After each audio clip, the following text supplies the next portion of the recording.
All right, so this number here in the middle is a 0. So we also have to change and look at the number in the hundreds place, even though we're dealing with 10 fewer. But since this number is a 0, we have to move on back.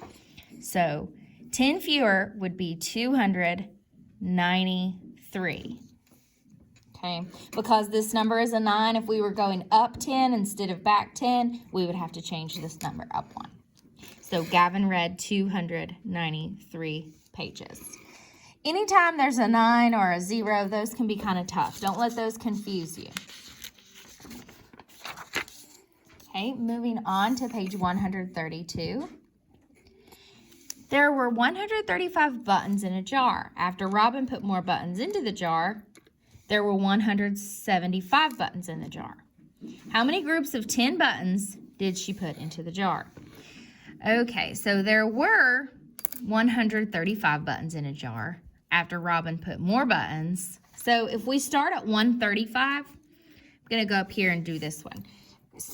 Explain how you would solve this problem. Start at 135 and count up by tens because it wants to know how many groups of tens. So 135, if you go up 10, 145, 155, 165, until you get to 175. So after this 135, how many groups of tens do we put in?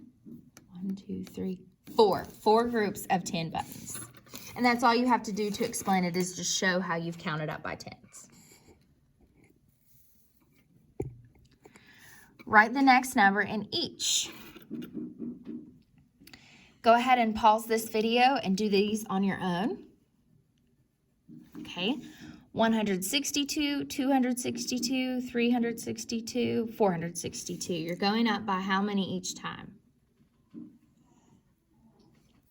Going up by 100 each time, so your next one should have been 562.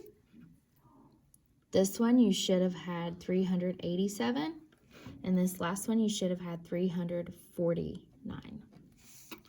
Go ahead and do your practice and your homework. That's page 133 and 134 on your own.